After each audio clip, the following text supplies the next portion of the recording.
Absinthe. There is not another spirit in the world so misaligned, surrounded with rumors and myth and misinformation as Absinthe.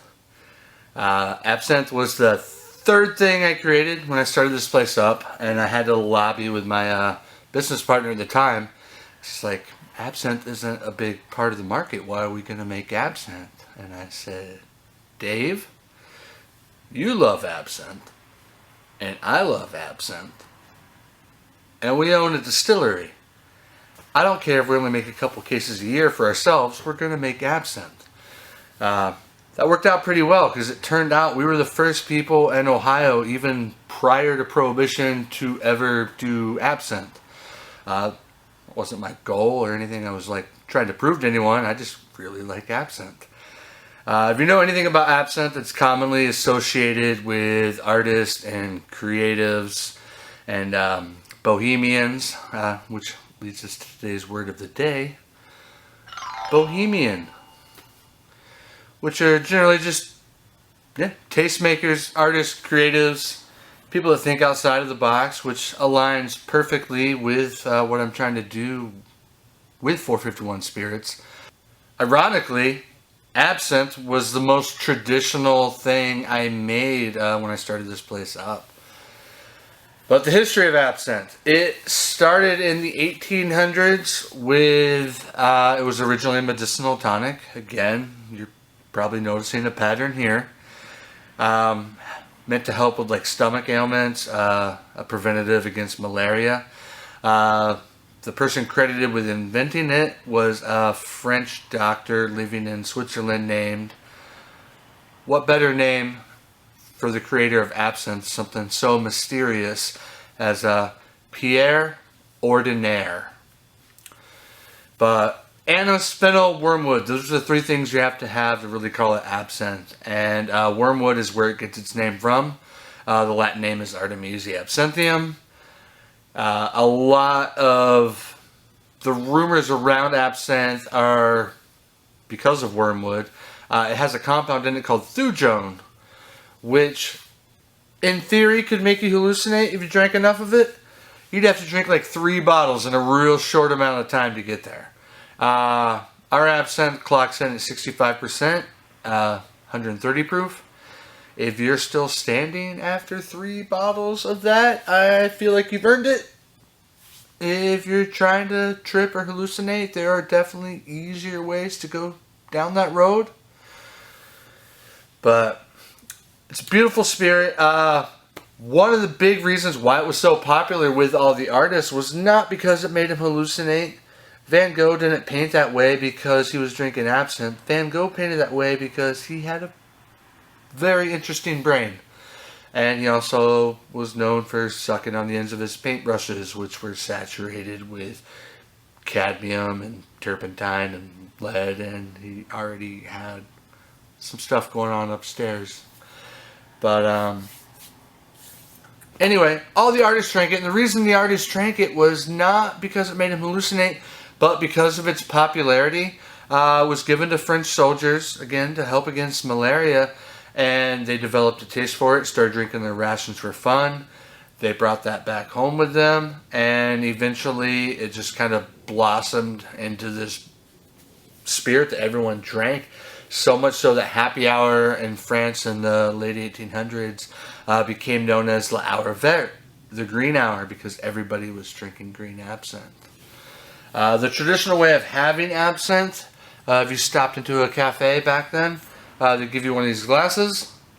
This little bottom bulb measures out a 1 ounce pour, makes life easy for the barkeep.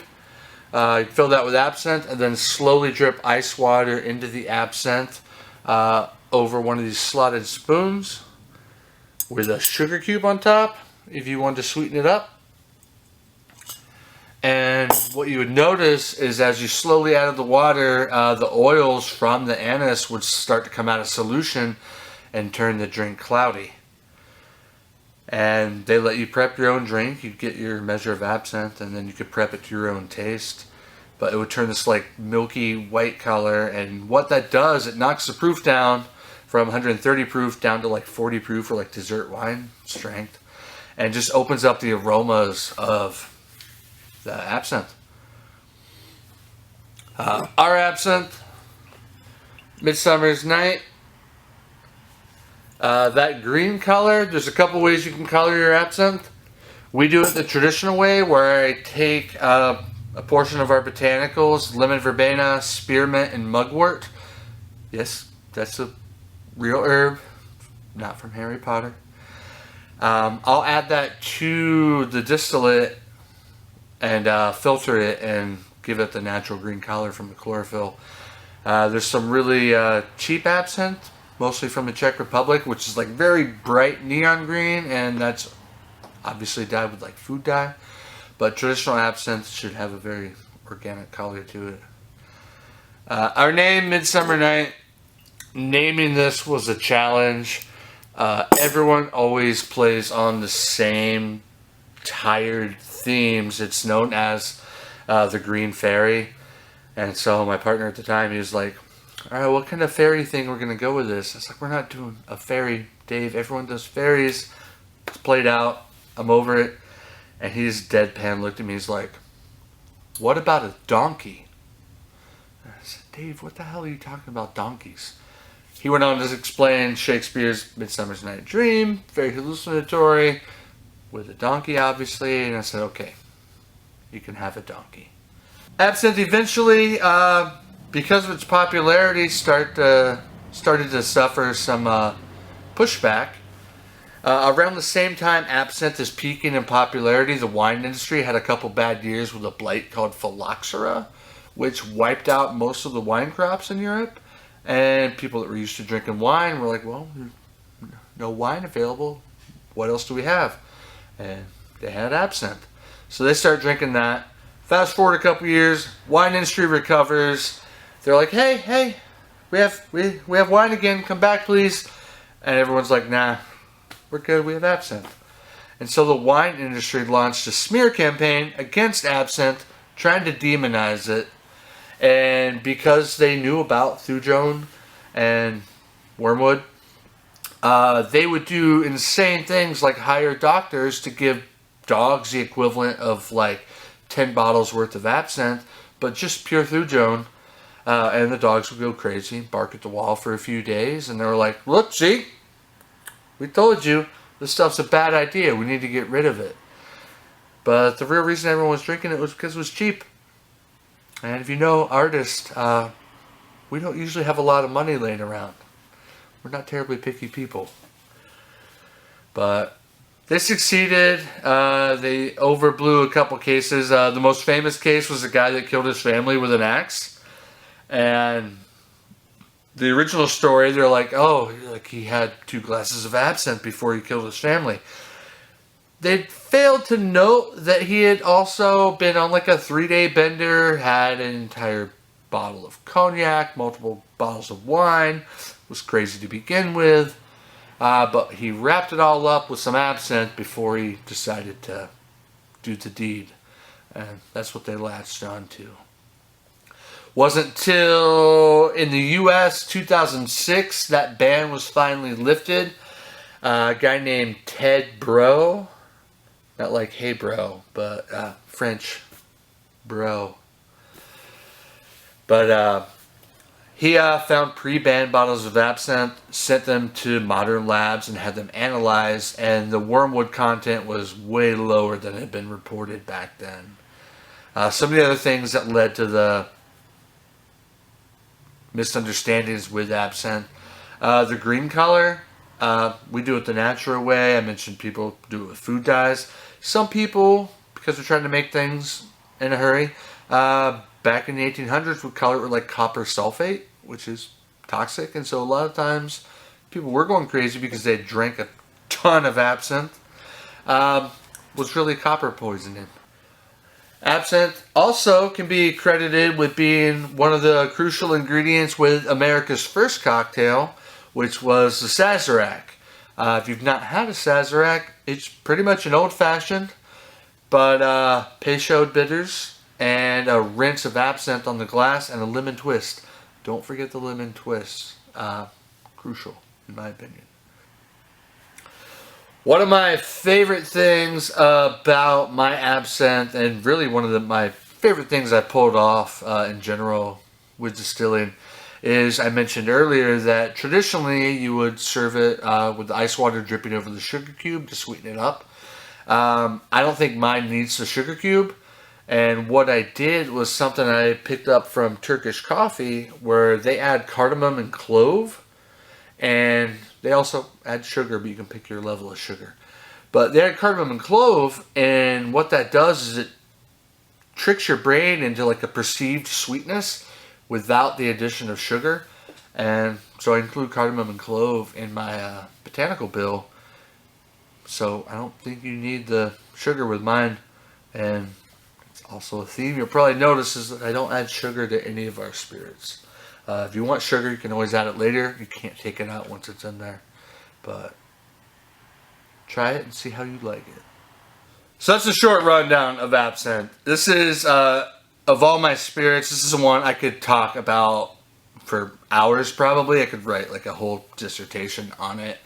Fascinating spirit, fascinating history. But if you have questions, drop them in the comments. I'm always happy to dive into discussions about it. As for today's microcosm, what makes me weird? One of the things that makes me weird, I was just listening to this morning. So I've got a few different apps that are just weird radio stations around the world. I listen to a lot of the same music, like 50% of the time.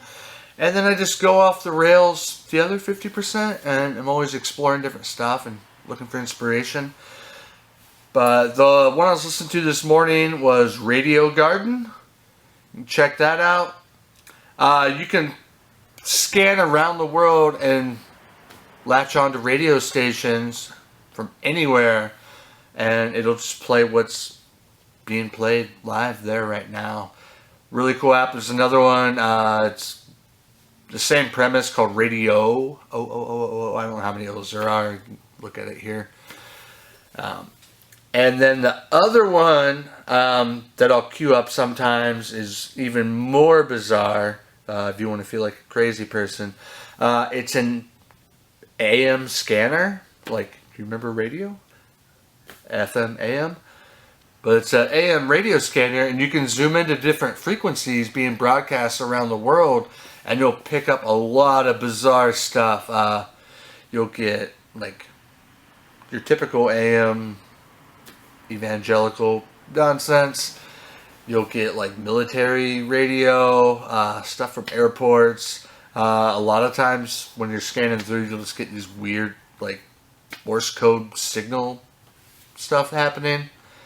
And I'll sample a lot of that, always looking for stuff to use in like my music.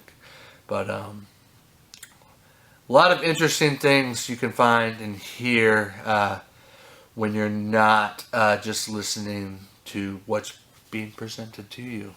This morning I was listening to a station called Payphone Radio out of New York, and it's this guy just kind of rambling, much like I'm doing now, but even less coherent. And then for microcosm, local scene, what you should check out. I mentioned them, I'm pretty sure in the first video, but my friends at 83 Gallery, Jeff has launched a Kickstarter trying to get their new location off the ground. Again, they've been a huge part of who I am as an artist and a person, and really believe in everything they're working on. So check out the Kickstarter, support that. I know a lot of you supported my Kickstarter when I was running it, and we didn't hit the goal, so you got your money back. So if you want to put your money towards a local thing and keep the dream alive for people like me, check out their Kickstarter, hit them up. That's it for now. Ciao.